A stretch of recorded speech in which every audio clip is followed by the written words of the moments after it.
నమస్కారం అండి. నా పేరు doctor Sunil Reddy, consultant neuro psychiatrist and sexologist at treatment range hospital కేబీహెచ్పి Hyderabad. ఈ ఎరెక్టైల్ డిస్ఫంక్షన్కి గల కారణాలు మనం చాలా వీడియోస్లో చెప్పుకున్నాం, ఫిజికల్ హెల్త్, మెంటల్ హెల్త్ అని. యూజువలీ ఎరెక్టైల్ డిస్ఫంక్షన్ వల్ల మెంటల్ హెల్త్ ఇష్యూస్ కూడా వస్తాయి.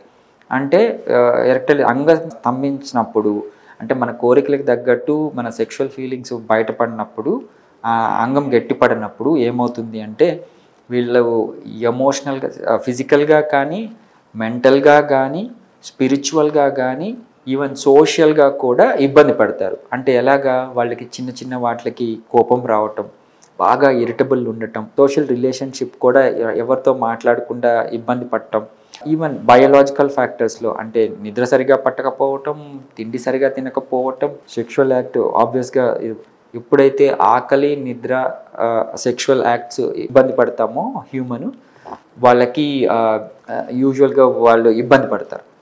సో దీన్ని ఎరెక్టైల్ డిస్ఫంక్షన్ని ఈజీగా కరెక్ట్ చేసుకోవచ్చు. సో ఈ మెంటల్ హెల్త్ ఎఫెక్ట్స్ వచ్చేంత వరకు కాకుండా చిన్నగా వాళ్ళు ఏంటంటే సోషల్గా విడిపోతారు, అంటే ఎవరితో హ్యాపీగా ఉండరు. అదేంటి సార్, సెక్షువల్ యాక్టే కదా, మరి వాళ్ళు ఎందుకు మాట్లాడరు అంటే, ఇది సబ్ కాన్షియస్ మైండ్లో ఏమవుతుంది అంటే అతన్ని బ్లేమ్ చేసుకోవడం, లేకపోతే పార్ట్నర్ని బ్లేమ్ చేయటం, నువ్వు సరిగా నాకు సహకరించడం లేదు, దాంతో చిన్న చిన్న గొడవలు రావటం, ఇది చిన్నగా ఎక్కువ అవుతూ ఎప్పుడైతే ఈ ఎరెక్టైల్ డిస్ఫంక్షన్ వాళ్ళ సోషల్ లైఫ్ని ఇబ్బంది పెడుతుందో, అది మనం ముందే మనం సెల్ఫ్ అనలైజ్ చేసుకొని మనకు కోరికలకు తగ్గట్టు అంగం సరిగా స్తంభించడం లేదు, సెక్షువల్ యాక్ట్ చేయలేకపోతున్నాం అని ఎప్పుడైతే రియలైజ్ అవుతారో వాళ్ళు it's better to seek a professional help.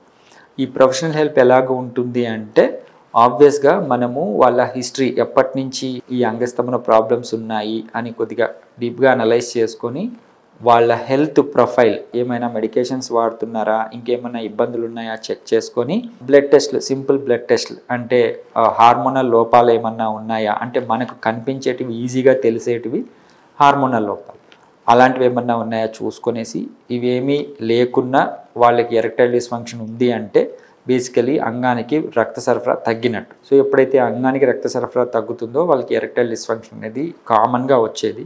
ఇది ఈజీగా మనం కరెక్ట్ చేయొచ్చు. ఈ ఎరెక్టైల్ డిస్ఫంక్షన్కి లేటెస్ట్ పద్ధతులు ఏంటి అంటే, ఒకటి షాక్ వేవ్ థెరపీ. ఈ అంగానికి షాక్ వేవ్ థెరపీ అంటే లో intensity extra corporeal shock wave therapy అంటాం.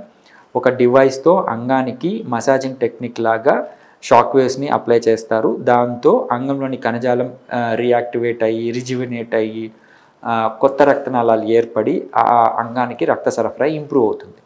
ఎప్పుడైతే అంగానికి రక్త సరఫరా ఇంప్రూవ్ అవుతుందో మన కోరికలకు తగ్గట్టు అంగస్తంభన అనేది ఇంప్రూవ్ అవుతుంది. సో అంగస్తంభన ఎప్పుడైతే ఇంప్రూవ్ అవుతుందో sexual act, sexual wellness, sexual health improve అవుతుంది. ఇవన్నీ సెక్షువల్ హెల్త్ ఇంప్రూవ్ అయిన తర్వాత ఆబ్వియస్గా వాళ్ళ మెంటల్ హెల్త్ కూడా ఇంప్రూవ్ అవుతుంది. అంటే హ్యాపీగా ఉండటము, 10 మందితో మంచిగా మాట్లాడటము, కోపాలు, ఇరిటబిలిటీలు, చికాకులు వెంటనే లేకుండా అందరితో హ్యాపీగా ఉండటం జరుగుతుంది. అందుకే ఎరెక్టైల్ డిస్ఫంక్షన్ని వెంటనే కరెక్ట్ చేసుకోవాల్సి వస్తుంది.